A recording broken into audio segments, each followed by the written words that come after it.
नमस्कार, देश की बात में आपका स्वागत है। मैं हूं अदिति राजपूत। गर्मियों की छुट्टियां शुरू हो गई हैं। लोग देश में और देश से बाहर घूमने की तैयारी कर रहे हैं, बुकिंग्स कर रहे हैं और ऐसे में खबर आती है कि एयर इंडिया एक्सप्रेस की 87 घरेलू और अंतर्राष्ट्रीय उड़ानें रद्द कर दी गई हैं। एयर इंडिया के 300 सीनियर कर्मचारी एक साथ सिक लीव पर चले गए हैं। बीमारी का हवाला देकर उन्होंने छुट्टी ले ली है। लगभग 300 सीनियर कैबिन क्रू सदस्यों ने आखिरी वक्त पर यह जानकारी दी और अपने मोबाइल फोन बंद कर दिए। कई यात्रियों ने सोशल मीडिया पर अचानक उड़ानें रद्द होने की शिकायत की। पिछले महीने ही एयर इंडिया एक्सप्रेस के चालक दल के एक ग्रुप का जो प्रतिनिधित्व करने वाली कर्मचारी यूनियन है, उसने एयरलाइंस में कुप्रबंधन का आरोप लगाया था। इनका कहना था कि कर्मचारियों के साथ भेदभाव किया जा रहा है। दूसरी तरफ एयरलाइंस का कहना है कि यात्रियों की असुविधा के लिए उसे खेद है और वो यात्रियों को मदद की कोशिश में लगातार जुटे हुए हैं। तो यहाँ पर एक बड़ी दिक्कत जो है वो सामने आने लगे हैं। हमारे साथ हमारे दो सहयोगी सुजाता मुंबई से और परिमल कुमार दिल्ली से जुड़ेंगे। इन दोनों के पास हम चलें उससे पहले यहाँ पर हम ये देखते हैं कि किस तरह से अचानक जो फ्लाइट रद्द हुई है उससे यात्री बेहद परेशान है। कई यात्रियों ने अपने सोशल मीडिया अकाउंट पर उड़ानें अचानक रद्द होने की शिकायत की। कई का कहना है कि एयरपोर्ट पहुंचने पर उन्हें पता चला कि फ्लाइट कैंसिल हो गई है, जिसके चलते उन्हें बहुत परेशानियां उठानी पड़ी हैं। मुझे नहीं लगा ऐसा कोई सपोर्ट कर रहा था। कस्टमर सर्विस जरा भी नहीं है एयर इंडिया में।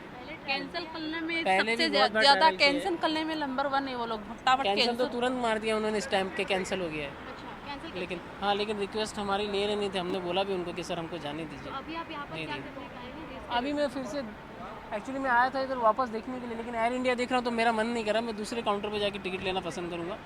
इससे अच्छा इंडिगो में भी गया हुआ है, सऊदी एयरलाइंस में गया। इंडिगो मुझे बहुत अच्छी सर्विस लगी, बट ये एक गलत हो गया ऐसा मेरे साथ। यानी ये एयरलाइंस अब आपको ट्रैवल करने लायक नहीं लगती है? कस्टमर सर्विस नहीं दिया, जिस तरह से जो स्टाफ बिहेव से बात कर रहा है ना, वो अच्छा नहीं लगा मुझे। Our flight was yesterday 10:30. We came here at 7:30 like that. But we wait for here till more than 6 hours. But the flight was cancelled. We are inside the airport for 6 to 7 hours. We didn't get any water, anything, nothing we get in. Then we fight here with this office. Then all of the people who traveling with us, they went back to their home. Actually, I'm supposed to fly today or 8:30 to Muscat. I came here at 5 o'clock in the morning. Then I came to know it was cancelled. So then I fight with them so much. Then finally I got the ticket for tomorrow. तो आपने देखा कि किस तरह से जो यात्री हैं उन्हें खासी परेशानी हो रही है। कुछ लोगों को आखिरी वक्त पर पता चला है, कुछ लोग जो हैं वहां पहुंच चुके थे अपने छोटे छोटे बच्चों को लेकर, उन्हें पहले से जानकारी तक नहीं मिली। इस बारे में मुंबई में क्या कुछ स्थिति है, ज्यादा जानकारी दे रही है हमारी सहयोगी सुजाता द्विवेदी। टाटा के साथ हो रहे एयर इंडिया एक्सप्रेस के मर्जर ने अब यात्रियों के लिए बहुत ज़्यादा परेशानी बढ़ा दी है। एक और जहां टाटा के साथ मर्जर से पहले ही 300 से ज़्यादा जो कैबिन क्रू है और चालक दल है एयर इंडिया एक्सप्रेस एयरलाइन के, वो मास सिक लीव पर चले गए हैं। वहीं दूसरी ओर जो तमाम यात्री हैं उन्हें कई ज़्यादा दिक्कतों का सामना करना पड़ रहा है। एयरपोर्ट पर जाने के बाद यात्रियों को सूचित किया जाता है कि उनकी फ़्लाइट रद्द हो गई है और साथ ही उनकी फ़्लाइट या तो डिले से चल रही है, जिसके चलते यात्रियों को अब सोशल मीडिया पर आकर अपना गुस्सा जाहिर करना पड़ रहा है। एक और जहां एयरलाइन ने एक स्टेटमेंट में ये स्पष्ट किया है कि 7 दिन के भीतर या तो तमाम यात्रियों को अपनी फ़्लाइट रीस्केड्यूलिंग का ऑप्शन दिया गया है या फिर उनकी फ़्लाइट का पूरा पैसा उन्हें रिफ़ंड किया जा रहा है, ताकि किसी भी प्रकार की असंतुष्टता जो है वो यात्रियों में ना हो। वहीं दूसरी ओर चालक दल की क्या कुछ समस्या है टाटा के साथ मर्जर से पहले, उसे सुनकर और उसका समाधान निकालने की कोशिश यहाँ पर एयरलाइन द्वारा की जा रही है। लेकिन इस समय जो समर सीज़न है और गर्मी के सीज़न में ज़्यादा से ज़्यादा यात्री घूमने के लिए एयरलाइन का ही एक सहारा ढूंढते हैं और अब जब हवाई यात्रा में इतनी ज़्यादा उन्हें दिक्कत का सामना करना पड़ रहा है, जिसके चलते यात्रियों में अब कहीं ना कहीं एयर इंडिया एक्सप्रेस को अवॉइड करने की भी भावना जो है वो उत्पन्न हो चुकी है। ऐसे में मर्जर के पहले जो तमाम चालक दल है उनका कहना है कि जॉब जाने के खतरा और साथ ही सही समय पर जो पेमेंट है वो ना मिलने से जो है उन्होंने निर्णय लिया है कि वो इस समय मास सिक लीव पर जा रहे हैं और जब तक उन्हें उनकी समस्या का समाधान नहीं मिलता एयरलाइंस की तरफ से, तब तक वो वापस नहीं आएंगे। ऐसे में यात्री इस समय बहुत ज़्यादा दिक्कतों का सामना कर रहे हैं। वहीं दूसरी ओर एयरलाइंस ने भी अब आश्वासित किया है तमाम यात्रियों को और साथ ही DGCA को, जिन्होंने इस समय एक जवाब मांगा है इस पूरे समस्या को लेकर एयरलाइंस की ओर से। उनका कहना है कि इस पूरे मामले में वो काम कर रहे हैं और तमाम यात्री और चालक दल को उनके इस तमाम दिक्कत का जो है समाधान मिले, ये कोशिश भी कर रहे हैं। कैमरा पर्सन मंगेश बिसे के साथ सुजाता द्विवेदी, NDTV इंडिया। तो किस तरह से ये जो दिक्कत है ये बड़ी होती जा रही है, समस्या क्या है और एयरलाइंस कर्मचारी आखिर क्यों खफा है? खफा कर्मचारियों ने दरअसल टाटा सन्स चेयरमैन को चिट्ठी लिखी है। ये चिट्ठी 26 अप्रैल को लिखी गई। एयर इंडिया एक्सप्रेस कर्मचारी संघ की इस चिट्ठी की कॉपी NDTV के पास है और इसमें टेकओवर के बाद आ रही समस्याओं का जिक्र किया गया है। साथ ही इससे कर्मचारियों की बर्खास्तगी पर भी नाराजगी जाहिर की गई है। कम अनुभवी लोगों को बड़ी जिम्मेदारियों देने का भी इसमें जिक्र किया गया है। ये कहा गया है कि मर्जर के बाद HRA, TADA जैसे भत्ते जो है वो छिने हैं और प्रक्रियाओं का सही पालन यहाँ पर नहीं किया गया। चिट्ठी में कर्मचारियों में बढ़ता असंतोष जो है उसका जिक्र किया गया है, वो साफ तौर पर नजर आ रहा है। रुक करते हैं हमारे सहयोगी परिमल कुमार का, जो इस वक्त दिल्ली में मौजूद हैं। परिमल, अप्रैल में ही हमने देखा था टाटा ग्रुप के जो स्वामित्व वाली विस्तारा एयरलाइंस है उसको भी पायलट्स की नाराजगी के चलते मुश्किलों का सामना करना पड़ा था और उस वक्त भी 150 से ज्यादा उड़ानें रद्द की गई थी, यात्रियों को दिक्कत आई थी। अब फिर एक बार इस तरह की दिक्कत आ रही है। कई यात्री जो हैं आखिरी वक्त तक उन्हें जानकारी नहीं दी गई है। क्या कुछ इस वक्त समझ में आ रहा है समस्या को लेकर? क्या जानकारी अब मिल रही है?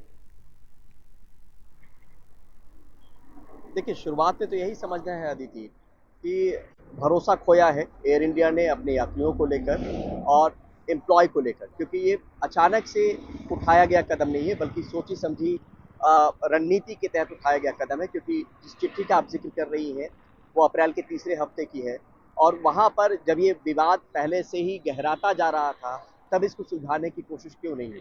क्योंकि सबसे बड़ा सवाल यहाँ पर यात्रियों के संकट का है जिसको लेकर हम यहाँ पे चर्चा कर रहे हैं। उनकी मुश्किलें बढ़ गई हैं। करीब 90 के आसपास अंतर्राष्ट्रीय और घरेलू विमानें जो हैं वो रद्द कर दी गई पड़ी। कल देर रात से ये मामला सामने में निकल कर आया, लेकिन इसकी जड़ जो है वो पुरानी है। पुराने समय में प्रबंधन से बार बार कोशिश की गई, लेकिन उस तरफ प्रबंधन ने ध्यान नहीं दिया। नतीजा ये हुआ कि एक मास सिक लीव जो है एम्प्लॉय ने ये बड़ा स्टेप उठाया है। अपने आप में एक ऐसा स्टेप जिसमें नौकरी भी जा सकती है, लेकिन उससे पहले अगर चिट्ठी का हवाला देखें तो उसमें भी कहा गया है कि मर्जर के बाद से भी नौकरियां गई हैं, जिसको लेकर ये शुरुआत में कहा गया था कि 2 साल तक नौकरियां नहीं जाएंगी। तो ये तमाम ऐसे मुद्दे हैं जो बार बार उठाए तो जा रहे थे, लेकिन उसकी सुनवाई नहीं हो रही थी। और अब जो एयर इंडिया की तरफ से बयान आया है उसमें कहा जा रहा है, माफ़ी मांगने की भी बात है यात्रियों से जिनको मुश्किलें आ रही हैं, उनको रिफंड करने की भी बात है, रिशेड्यूल फ्लाइट करने की भी बात है, मैनेजमेंट से बात करने की भी बात है। लेकिन यहाँ बड़ा सवाल ये है कि जब ये मुद्दा सुलग रहा था उस वक्त मैनेजमेंट ने उन यूनियन से बात क्यों नहीं की, उनके प्रतिनिधि से बात क्यों नहीं की, ताकि इस तरीके के मुद्दे इतने गहराते नहीं और इतना बड़ा संकट यात्रियों के लिए खड़ा नहीं होता। बिल्कुल परिमल, बहुत बहुत शुक्रिया। तो परिमल और सुजाता जिस तरह से जानकारी दे रहे हैं, ये साफ जाहिर हो रहा है कि ये संकट अचानक नहीं गहराया है। बहुत वक्त से जो कर्मचारी हैं एयर इंडिया के, उनमें कहीं ना कहीं असंतोष था, उनमें नाराज़गी थी, कई सारी शिकायतें वो कर रहे थे, लेकिन उन्हें एड्रेस नहीं किया गया, उन्हें सुना नहीं गया, नज़रअंदाज किया गया, जिसके बाद ये स्थिति पैदा हुई है और अब अचानक एक इतना बड़ा संकट एयर इंडिया एक्सप्रेस के सामने खड़ा हो गया है। अब सूत्रों के हवाले से खबरें मिल रही हैं कि नागरिक उड्डयन मंत्रालय ने उड़ानें रद्द होने के बारे में एयर इंडिया एक्सप्रेस से रिपोर्ट मांगी है और ये कहा है कि वो मामले को जल्द से जल्द हल करें। साथ ही ये भी सलाह दी गई है कि वो DGCA के कायदे कानूनों के हिसाब से मुसाफिरों को सुविधाएं मुहैया करवाएं। तो यहाँ पर अब ये देखना होगा कि संकट जो है किस तरह से इसका सामना किया जाता है और कितना वक्त इसे हल करने में लगता है। तो अब आगे बढ़ रहे हैं, उत्तराखंड की बात करते हैं, जहां पर जंगलों में जहां तहां लग रही आग जो है उसकी आंच अब सरकारी अधिकारी कर्मचारियों तक पहुंचने लगी है। मुख्यमंत्री पुष्कर सिंह धामी के निर्देश पर 17 लोगों पर कार्रवाई की गई है। 10 अधिकारियों कर्मचारियों को निलंबित यहां पर किया गया है। 2 अफसरों को कारण बताओ नोटिस जारी किया गया है। 5 को मुख्यालय से अटैच कर दिया गया है। तो यहाँ पर कार्रवाई होती हुई हम जरूर देख रहे हैं, लेकिन अभी तक समस्या का जो एक निदान होना चाहिए, एक जो कारगर कदम उठाए जाने चाहिए, उसको लेकर चिंता अभी भी बनी हुई है।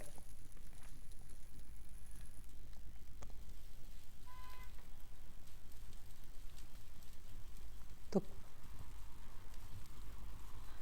तो कई तरह के कदम उठाने की कोशिशें यहाँ पर की जा रही हैं। जंगलों की आग की तस्वीरें लगातार हम देख रहे हैं जो परेशान करने वाली हैं, और इस आग को लेकर उत्तराखंड की अब सुप्रीम कोर्ट तक ये मामला पहुंचा हुआ है। चिंता जाहिर की है कोर्ट ने और कहा है कि हम बारिश या क्लाउड सीडिंग के भरोसे हाथ पर हाथ धरे नहीं बैठे रह सकते, सरकार को कारगर रूप से कुछ करना होगा। जस्टिस BR गवई और जस्टिस संदीप मेहता की पीठ में सुनवाई के दौरान याचिकाकर्ता के वकील ने आग लगने की बढ़ती घटनाओं पर चिंता जाहिर करते हुए इन पर शीघ्र लगाम लगाने के लिए सरकार को आदेश देने की गुहार यहां पर लगाई है। उत्तराखंड के जंगलों में लगी आग कुछ जगहों पर बुझ चुकी है, लेकिन इसमें ज्यादा योगदान मौसम का है। उत्तराखंड में मौसम विभाग ने कुछ जगहों पर ओलाबारी और बारिश का अलर्ट भी जारी कर दिया है। उत्तराखंड के मौसम विभाग के मुताबिक 8 जिलों में ओलाबारी के आसार बताए जा रहे हैं, और इसके चलते ये माना जा रहा है कि हो सकता है कुछ हद तक और इस आग पर काबू पाया जा सके।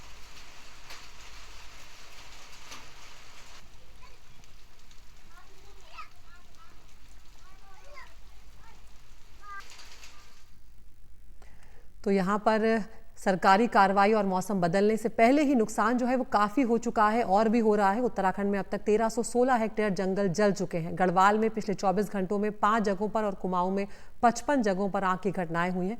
किशोर रावत बता रहे हैं कि उत्तराखंड के जंगल किस संकट से गुजर रहे हैं।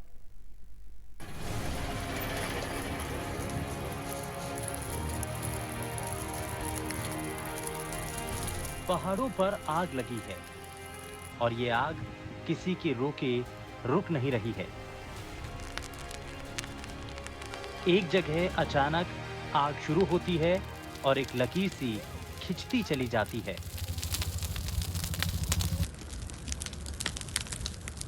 जरा सन्नाटे में इस आवाज को महसूस कीजिए। ये आग की आवाज है। पहाड़ों पर चीड़ के जंगलों के बीच खुद ही अपने लिए रास्ते बना रही है और खुद ही अपनी सीमा तय कर रही है। जंगल की आग को करीब से देखने, इस समस्या को समझने और आप तक पूरी खबर को पहुंचाने के लिए हमारे संवाददाता किशोर रावत पहुंचे उत्तराखंड के श्रीनगर में। लगातार आग जो है बढ़ती जा रही है। 1000 हेक्टेयर से ज़्यादा उत्तराखंड के जंगल जल चुके हैं। करीबन 900 के करीब आग की घटनाएं हुई है। इसके अलावा गढ़वाल और कुमाऊं के कोई ऐसा क्षेत्र नहीं बचा है जहां आग ना लगी हो। आपके मन में ये सवाल आ रहा होगा कि आखिर उत्तराखंड के जंगलों में आग लगी कैसे? इसके लिए 2 शब्दों को याद रखिए, चीड़ और लीसा। हमारे संवाददाता किशोर रावत आपको इनके बारे में जो बातें बताने जा रहे हैं वो बहुत ध्यान से सुनने और समझने की हैं। उत्तराखंड के जंगलों में जो आग लग रही है उसका सबसे बड़ा कारण चीड़ के पेड़ है। और चीड़ के पेड़ चूंकि जो उसका एक द्रव्य निकलता है, लीसा कहते हैं उसको, और लीसा पूरी तरह से जैसे पेट्रोल होता है, पेट्रोल में एक माचिस अगर तिल्ली भी झाड़ दिया है तो कितनी आग लगती है भयानक, वैसे ही चीड़ का जो लीसा होता है उसमें आग लगती है। उसके साथ चीड़ की जो पत्तियाँ होती है उसे पिरुल कहा जाता है, और पिरुल इतनी खतरनाक होती है, एक तो जंगलों में अगर ज़्यादा गिर जाए तो चलना मुश्किल होता है, और दूसरा इतनी सूखी हो जाती है कि इसमें आग बहुत तेज़ी से बढ़ती है। तो ये बेहद खतरनाक है, और अक्सर लोग चारे के लिए शरारतों से या फिर कि अगर ये से जला दिया जाए तो अच्छी घास आएगी बरसातों में, और उसके लिए भी आग लगाते हैं। कुछ शरारती तत्वों द्वारा जो है वन क्षेत्र में जानबूझ के आग लगाई जा रही थी, और कुछ इस केस में इस तरह का भी आ रहा है कि भविष्य में अच्छी घास आने के लिए उनके पशुओं के लिए इस तरह से भी आग लगाई जा रही थी। तो हम दोनों तरह से कार्रवाई कर रहे हैं। हमने स्थानीय लोगों से भी बात की तो पता चला कि आग की वजह से उन्हें सांस लेने तक में दिक्कत हो रही है। पशुओं के ऊपर खतरा मंडरा रहा है सो अलग।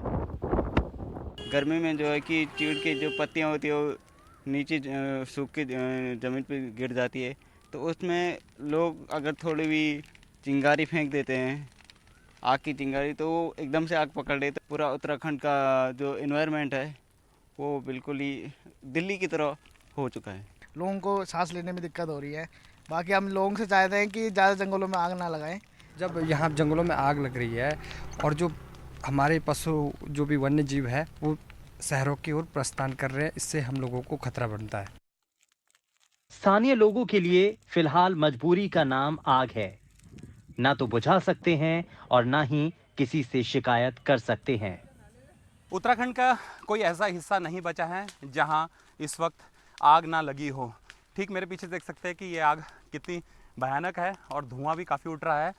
ये एक गांव है जहां पर ये आग बढ़ती जा रही है और ये कुछ यहाँ पर स्थानीय लोग हैं जो खुद ये आग बुझा रहे हैं। पहाड़ों में आग कोई नई बात नहीं है। प्रशासन ने आग बुझाने के लिए टीम भी लगाई हुई है, लेकिन आग का दायरा इतना बड़ा है कि समाधान के लिए फिलहाल आसमान की ओर देखा जा रहा है। उम्मीद है कि बरसात होगी तो आग की ये लपटें भी शांत होंगी। बहरहाल अगर जंगलों की आग को रोकना है तो आम लोगों को इसके प्रति संवेदनशील होना होगा। तो इसके अलावा जंगलों में आग लगाने वालों के खिलाफ कानूनी सख्त कार्रवाई करनी होगी, तब जाकर भविष्य में ऐसी घटनाओं को रोकने में मदद मिल पाएगी। देहरादून से एनडीटीवी इंडिया के लिए किशोर रावत।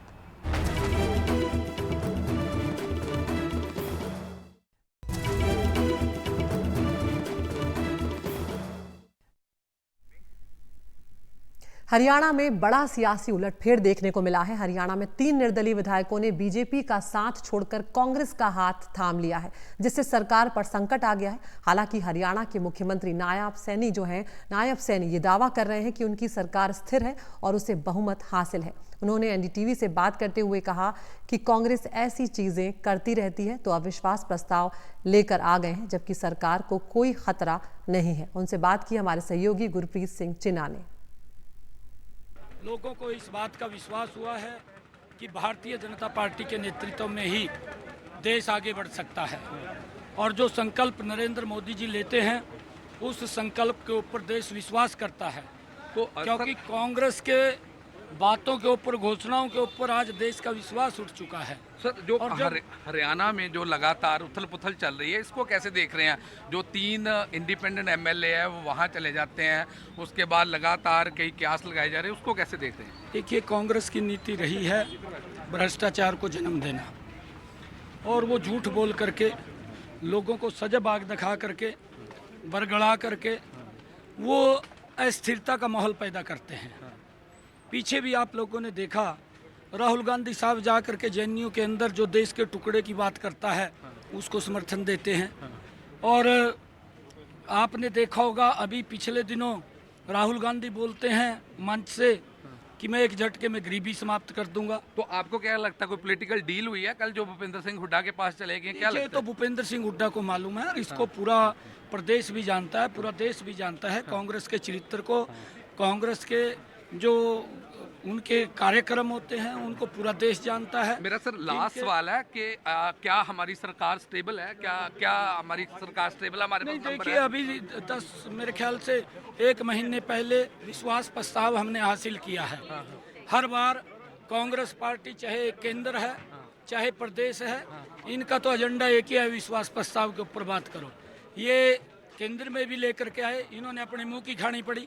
ये प्रदेश में हर बार लेकर के आए, अपने मुंह की खानी पड़ी। तो सरकार स्टेबल है, हम कह सकते हैं? कोई दिक्कत नहीं है।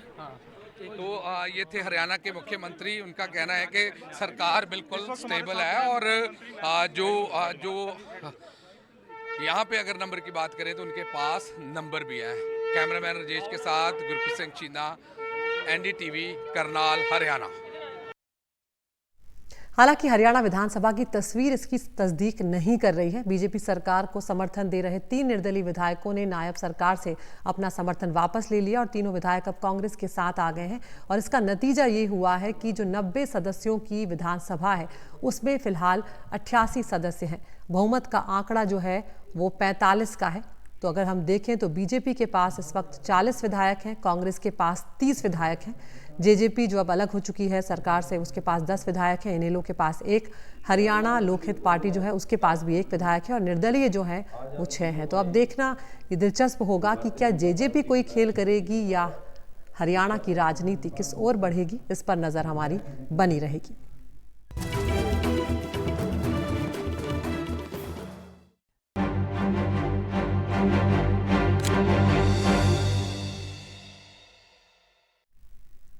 हॉट सीट पर आपका स्वागत है।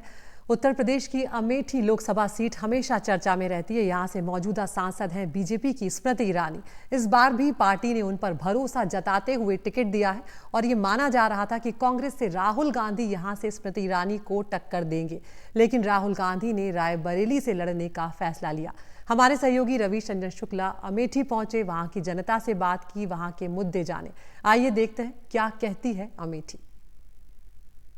मैं इस वक्त देश की सबसे हॉट सीट जो मानी जा रही है अमेठी संसदीय क्षेत्र, उसके अंतर्गत एक आनंदपुर चौराहे पर मैं मौजूद हूं और यहां के लोगों की राय जानते हैं, क्योंकि यहां पर स्मृति ईरानी के सामने किशोरी लाल शर्मा को कांग्रेस ने अपना उम्मीदवार बनाया है। राहुल गांधी और गांधी परिवार की ये परंपरागत सीट मानी जाती थी, लेकिन इस बार राहुल गांधी ने यहां से चुनाव न लड़कर वो रायबरेली से चुनाव लड़ रहे हैं। कुछ लोगों से बात करेंगे। सर, आप कहाँ रहते हैं? बस यही आनंद नगर चौराहे पे। आनंद नगर। किस किस के बीच मुकाबला है? मुकाबला दोनों के बीच में है। दोनों के बीच में कांटे की टक्कर है। तो किसका पलड़ा भारी है? अब ये तो कहा नहीं जा सकता। अच्छा, राहुल गांधी अगर नहीं लड़े हैं तो आप समझ रहे हैं कि कुछ अलग है मामला? हाँ कुछ। अच्छा, अब राहुल गांधी की बात अलग थी, अब किशोरी लाल शर्मा और इनकी बात अलग है। अच्छा, क्या अलग है? जैसे देखिए, अब किशोरी लाल शर्मा को कुछ लोग कम पसंद करते हैं। क्यों? अभी ज्यादा तो फील्ड में वो निकले नहीं हैं। हाँ, पहली बार चुनाव लड़ रहे हैं। के लड़त है ये तो बताइए हो, के लड़त है? भैया यहाँ जो ने कहा थे स्मृति ईरानी जी लड़े थी। हाँ। और किशोरी लाल शर्मा जी। हाँ, मालूम हुआ है भैया। सबसे अच्छा किका जाना तो मतलब स्मृति ईरानी ठीक जाना तो कि किशोरी लाल शर्मा जाना तो कि दोनों जन का नहीं ठीक जाना? भाई देखो, हम जानकारी में तो ज्यादा हमारे है नहीं, लेकिन यह है कि आपकी बदलाव है। अच्छा। हाँ, बदलाव की लहर है भैया। अब हम लोग जो है वोट कर जो है किशोरी लाल शर्मा का। क्या बताएं भैया, जो आप उसे बताएं। क्या नाम है आपका? अनवर अहमद। अनवर अहमद जी। कीका अनवर भाई, कीका इस वक्त जो रोजगार शिक्षा के लिए काम करेगा उसी को वोट देंगे। अच्छा, तो कोई काम कर रहा है? अभी सरकार में तो कुछ नहीं हुआ, अगली सरकार में जो करेगा उसी को वोट देंगे। अच्छा। चाय की दुकान है, ये चाय की दुकान पे चलते हैं। वहाँ बड़ी इस वक्त शाम का वक्त है, तमाम सारे लोग बैठे हुए हैं, तो इनसे हम बात करते हैं। क्या नाम है भैया आपका? सत्यम सिंह ने बताया है कि ये भाजपा और ये कांग्रेस है, और भाजपा और कांग्रेसी दोनों लोग जो है, चूंकि हम भी अवध के रहने वाले हैं तो थोड़ा अवधि में बात करेंगे कि कांग्रेस और भाजपा। तो भैया, कांग्रेस और भाजपा ही तो आप लोग एक साथ कैसे बैठे हुए हो? नहीं, इस तरह तो हम लोग साथ बैठते हैं। हाँ। लेकिन अगर जब इलेक्शन का होता है दूर बना लेते हैं। हम लोग दूर दूर हो जाते हैं। अच्छा। हाँ, तो 15 तारीख को हम लोग अलग अलग हो जाएंगे। अच्छा, 15 तारीख को एकदम बर्लिन की दीवार खींच जाएगी। 15 का ये वही कहती, हम ये कहते। और जैसे चुनाव निपटी तब उसके बाद तो फिर ये इकट्ठा। अच्छा, आपसे पहले पूछित है, ये बार राहुल काहे नहीं लड़ी ना आखिर? जब आप राहुल ही नहीं समझ मना कह दे। अच्छा। ये सब मना कह दे, राहुल मना कह दिए, बीजेपी वाले मना कह दिन भाग गए। अच्छा। हाँ। तो राहुल नहीं लड़ रहे हैं तो उसका कोई फर्क पड़ेगा? आप देख रहे हैं कुछ फर्क? नहीं बताओ। फर्क तो बहुत पड़ेगा। फर्क पड़ेगा। फर्क का पड़ेगा। आप क्या सोचते हो? मतलब क्या फर्क? लड़ाई बराबरी में होती है। बराबर लड़ाई जो होती है वो बराबरी में होती है। राहुल गांधी जी के खिलाफ जो चुनाव लड़ने के स्मृति में इतनी हिम्मत नहीं है कि बराबर चुनाव लड़ पाए। उन्होंने अपना शागिर्द भेजा है यहाँ के लिए। आप उनसे निपट के दिखाइए, फिर राहुल गांधी से लड़ेगा। क्योंकि तो समय जो होता है, पिछली बार तो स्मृति ईरानी राहुल गांधी लड़े। समय जो होता है, समय बहुत बलवान होता है। समय जब खराब हो तब ऊंट पर बैठा हुआ आदमी को कुत्ता काट लेता है। इस बार वो समय नहीं है, लहर कुछ और है। हर युवा चाह रहा है कांग्रेस सरकार आए, क्योंकि भारतीय जनता पार्टी ने जिस तरीके से युवाओं के लिए इतना अनर्गल काम किया है, आप ये समझिए कि जीवन नरक हो गया लड़कों का। अच्छा। ये युवा भटका हुआ है। ये भटका हुआ है। देखो, वो बता रहे हैं युवा भटका हुआ है। अच्छा, अब आप क्या कहा? तो युवा भटका हुआ है। पूर्ण बहुमत से भाजपा की सरकार बनेगी। इसमें कोई दो राय नहीं, कोई को हरा नहीं सकता है। अच्छा। ये मेरी गारंटी है। अच्छा। मैं दावे के साथ कहता हूँ। कैसे दावा कर रहे हो? दावा तो पिछली बार आपने देखा है, ये लोग ऐसे ही चिल्ला रहे थे। हाँ, हार रही है। कितनी बड़ी बड़ी सुंदर बहुमत से जीते। अरे भाई मैं कह रहा हूँ गारंटी मायावती कहाँ है? कहीं नहीं है, मायावती कहाँ है? अच्छा, हाँ, कोई पार्टी कहीं है ही नहीं है भाजपा के अलावा। इनके होटल है उनसे हम बात कर रहे हैं, समोसा तल रहे हैं। आपके तो होटल पे यहाँ सब लोग आते हैं, कहाँ है कोई? देखिए, जो हम लोग यहाँ बैठ के जो बातचीत करते हैं उससे कुछ युवा नाखुश है। कुछ लोग कांग्रेस की तरफ जा रहे हैं, देखिए कुछ लोग भाजपा की तरफ जा रहे हैं, लेकिन जो हमारा, मैं बता रहा हूँ, जो सामान्य वर्ग के लोग हैं, मैं आपको सच्चाई बता दूं, मैं अभी भाजपा से जुड़ा हुआ हूँ, तो सच्चाई ये है कि कुछ हमारे जो सामान्य वर्ग के लोग हैं वो भाजपा से कुछ गुस्सा है। हाँ, अब वो किस बात को लेके गुस्सा है वो हम भी नहीं कहना चाहते, क्योंकि भाजपा में कुछ उथल पुथल चल रही है, आपको पता ही है। अच्छा जी, लेकिन जहाँ रही बात जीत की, वहाँ भाजपा के अलावा कोई जीतेगा नहीं। तो किशोरी लाल अगर यहाँ से राहुल गांधी लड़ते तो? नहीं, राहुल गांधी अगर लड़ते तो देखिए यहाँ पे 60-40 की मार होती। 40 की कम, मतलब कि 60% भाजपा, 40% वो, मतलब लड़ाई होती कांटे की। लेकिन किशोरी लाल शर्मा से कोई फर्क पड़ने वाला नहीं। अच्छा, एक तरफा चुनाव है, कोई दिक्कत इसमें कोई वो नहीं। चलो भैया, युवा काहे भाग रहा है यार? काहे भागा तो कहाँ है के लड़त तो स्मृति ईरानी ही जीतेंगे। अच्छा, क्या नाम है? विपिन। तो काहे किस बात से वो जीतेंगे? अरे काम अच्छा कर रहे हैं, इसके लिए। क्या काम अच्छा किया? सड़क बनवा दिए, जो इतने साल उस पे खलिंजा था, सब सड़क बनवा दिए, सब आदमी देखिए। लोग कह रहे हैं बेरोजगारी बहुत है। अरे उनको बोलने वाले बोलने दो, बस यहाँ स्मृति ईरानी ही जीतेंगे। आपको रोजगार मिला है कि नहीं? बिल्कुल मिला है। अच्छा, क्या काम करते हैं? अरे मैं तो कपड़े लाइन में काम करते हैं। चाचा कौने गाँव रहा तो? हम यही बाबूपुर सरैया। हाँ। तो ये आप सब्जी आपके खेत में उगी है कि आप लोग लेके आए? नहीं, हमारे खेत की है। आपके खेत की है? हाँ। तो चाचा, इस बार आपके यहाँ स्मृति ईरानी जी लड़ रही हैं और शर्मा जी लड़ रहे हैं, तो क्या है, किसके बीच लड़ाई है? ये तो वोट के समय पता लगेगा। हाँ। लेकिन अब से हम हाँ के क्या करी, हम झूठ बोली तो हाँ करी। झूठ बोलना नहीं है। अच्छा चाचा, कुछ विकास हुआ है, कुछ आप लोगों का सहूलियत मिली है? सहूलियत बहुत कुछ मिली है। क्या? हाँ, अरे यार रोड बने का आशा है। और रोड बनेगा है। यही है, और क्या है? रोड बन गया है। हाँ, रोड वो बन गया है। राहुल गांधी नहीं लड़त हैं, तो उनके बारे में क्या सोच है? अब राहुल गांधी नहीं लड़ती, उनके पौरुख है, हमारा पौरुख तो लागे के नहीं ना। हाँ भाई, उनकी पौरुख हो वो लड़े, और ना पौरुख हुए अपने घर में बैठे हैं। और राहुल गांधी तो एक बात बताई, वो आसमानी बात कर थी, धरती से बात नहीं करती। एक तो धरती से बात कर, वो आसमान से बात कर, धरती से बात नहीं करती। अच्छा, क्यों? वह 5 साल अब मुंह दिखाई नहीं। अच्छा, बीच में जैसे आप समझत हो कि हमार मन यही, तो बीचों में तो आवे के चाहिए, बीच में क्यों नहीं आए? अच्छा, राहुल गांधी बीच में नहीं आए? कहाँ आए? 5 साल की बाद आए। ये तो आवा कर थी बीच, इनका तो घरों ही बना है। अच्छा, हाँ। ये आपने सुनी अलग अलग लोगों की अलग अलग राय। 20 तारीख को नतीजे के वक्त पता चलेगा कि आखिर अमेठी की जो सियासी तस्वीर है वो क्या रहेगी। अमेठी से मनोज ठाकुर के साथ रवीश रंजन शुक्ला, एनडीटीवी इंडिया।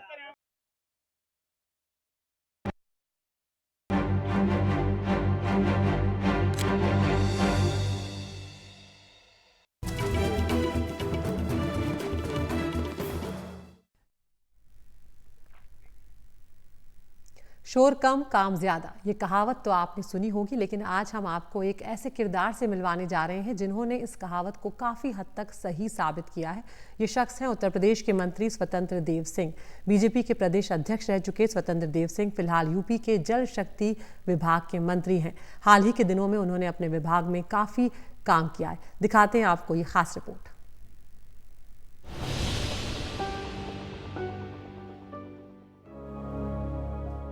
देश के कई राज्यों की तरह उत्तर प्रदेश के एक हिस्से में भी पानी की कीमत का मोल इस इलाके में रहने वालों को पता थी। घर से दूर पैदल चलकर पानी भरने जाना, सरकारी टैंकर के हफ्ते में एक बार मोहल्ले में आने पर बाल्टी लेकर संघर्ष करना और कभी कभी सूखे गले से आकाश को ताकना। ये इलाका है बुंदेलखंड।